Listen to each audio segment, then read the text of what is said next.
Urgent. Famille, Ado a été pris la main dans le sac avec son conseil constitutionnel. Peuple de Côte d'Ivoire, selon les fiches Excel présentées par le conseil constitutionnel, le président sortant Alassane Ouattara n'a pas atteint les 1% des parrainages requis pour être candidat. Laurent Gbagbo va frapper le gouvernement de Alassane Dramane Ouattara et son gouvernement va tomber comme un fruit pourri. Pas comme un fruit mûr, comme un fruit pourri. Laurent Gbagbo a mis toutes les précautions en marche dans les jours qui viennent pour que le gouvernement de Alassane Dramane Ouattara tombe comme un fruit pourri. Si Ouattara est président de la République de Côte d'Ivoire après octobre 2025, moi Johnny Pacheco, vous n'allez plus jamais me voir sur les réseaux sociaux. Alassane Dramane Ouattara n'est pas le prochain président de la République de Côte d'Ivoire. L'heure est d'une gravité extrême en Côte d'Ivoire.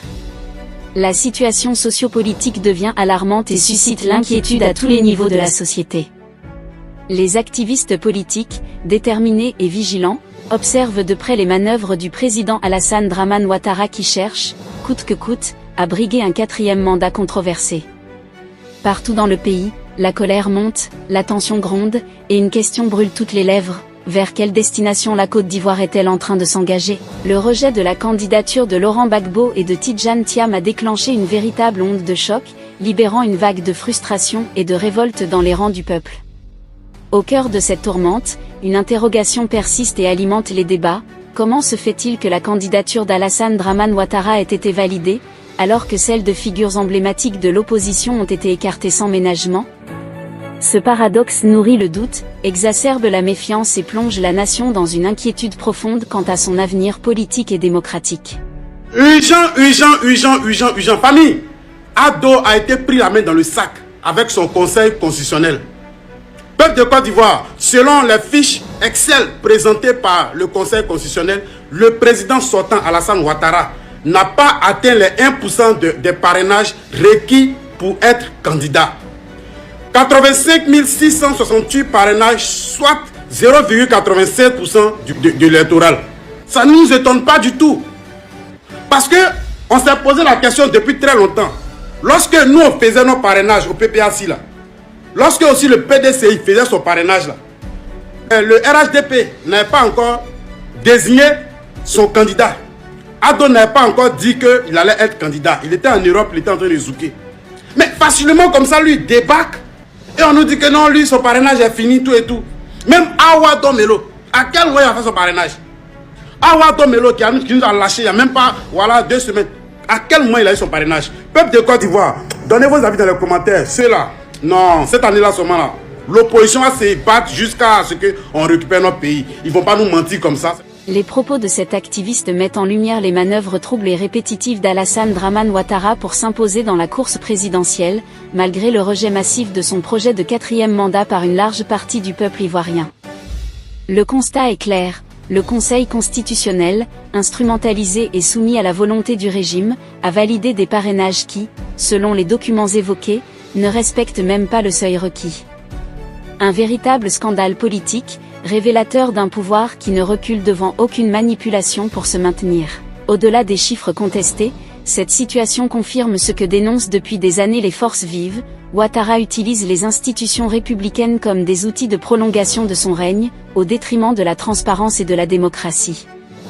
Plus grave encore, le régime s'emploie à écarter systématiquement les adversaires politiques les plus redoutables. Laurent Gbagbo, figure historique et véritable bâtisseur de la conscience politique ivoirienne, se voit refuser toute reconnaissance officielle, alors même que c'est lui qui a forgé la légitimité politique de Ouattara dans l'histoire récente de la Côte d'Ivoire.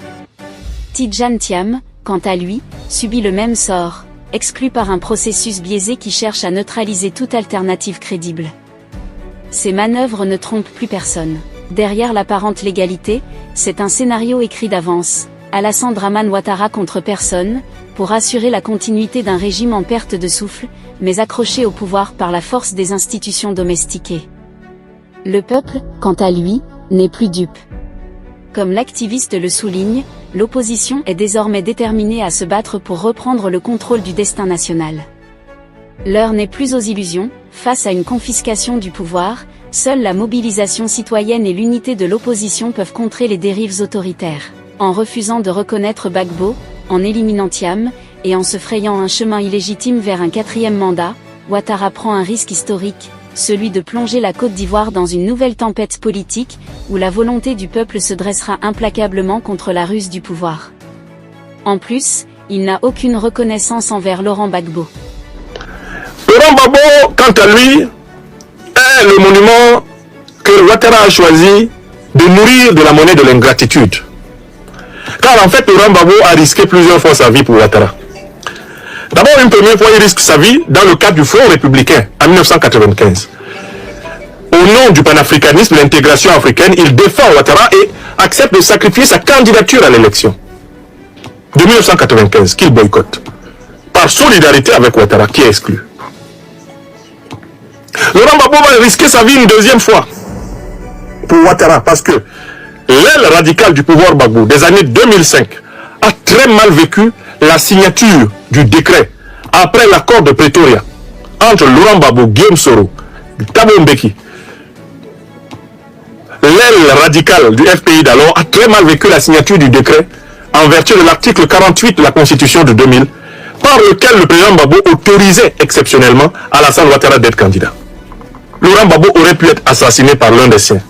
Tellement ils en voulaient à Ouattara pour ce qu'il leur avait déjà fait endurer, que quand il signe ce décret, une partie de son propre parti est très en colère contre lui.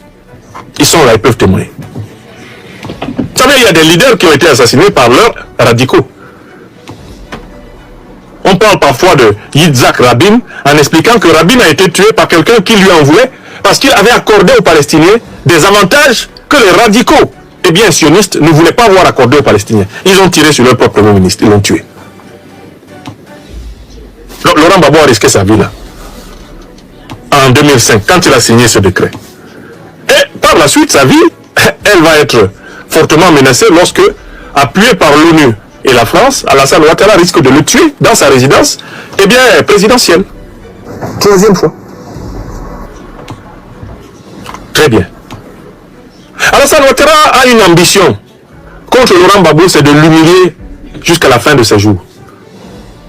Alassane Ouattara a une ambition contre Laurent Gbagbo, c'est d'essayer de briser la volonté de souveraineté inextinguible de cet homme.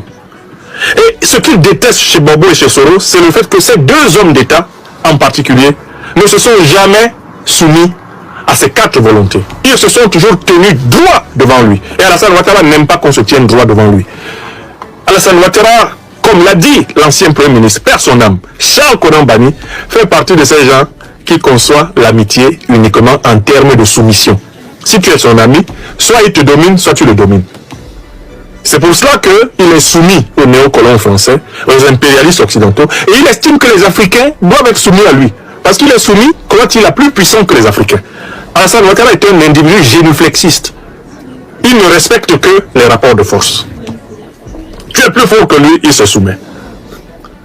Tu es plus faible que lui, il te soumet. Tu ne veux pas te soumettre à lui, il te combat. Voilà Ouattara Draman. Il ne connaît pas les rapports apaisés d'homme à homme. Le face-à-face du dialogue de vérité. Alassane Ouattara ne connaît pas le respect dû à la dignité d'autrui, à la conscience d'autrui. Le respect dû au choix, à l'opinion d'autrui. Ouattara ne connaît pas ça. Dès que vous le contrariez, une succession de jurons très connus commence à défiler dans son crâne. Nyamorde, Batrade, Dangaden, tu vas voir. Ce sont les quatre paroles qui résonnent dans le crâne du satrape. Dès qu'il est contrarié, moi personnellement j'en sais quelque chose. Donc eux ils les détestent pour ça. Et ce sont les principaux opposants qui pouvaient l'éteindre. Donc il les a écartés d'office. Face à cette situation, les propos de l'activiste politique Johnny Pacheco sonnent comme un coup de tonnerre. Le peuple ivoirien refuse catégoriquement un quatrième mandat d'Alassane Ouattara. Derrière ces mots enflammés, c'est toute la colère d'une nation qui gronde. Ouattara n'est pas le prochain président, martèle-t-il, traduisant le rejet massif d'un peuple épuisé par la confiscation du pouvoir et la muselière imposée à l'opposition. Ce cri n'est pas isolé. De la rue aux réseaux sociaux, des activistes aux leaders politiques, un front commun s'élève contre la dérive monarchique d'un régime accroché à ses privilèges. Les candidatures écartées, les voix dissidentes réduites au silence, les intimidations, tout cela n'a fait qu'attiser la révolte. Le message est clair, la Côte d'Ivoire n'acceptera pas d'être transformée en propriété privée. Johnny Pacheco va plus loin, Il dénonce les milliards engloutis pour contrôler la communication, pendant que le peuple crie sa misère, que les hôpitaux sont en ruine et que des familles n'arrivent même plus à scolariser leurs enfants. Quelle ironie de financer la propagande et de fermer la bouche aux activistes, alors que la pauvreté et l'injustice minent le quotidien des Ivoiriens. Mais au-delà de la dénonciation, son discours traduit une conviction profonde: le combat actuel est celui de la souveraineté et de la liberté totale du peuple ivoirien. Ce n'est pas seulement un affrontement politique, c'est un refus de voir la démocratie confisquée et l'avenir compromis. Si Ouattara est président de la République de Côte d'Ivoire, après octobre 2025, moi, Johnny Pacheco, vous n'allez plus jamais me voir sur les réseaux sociaux. Moi, Johnny Pacheco, vous ne me verrez plus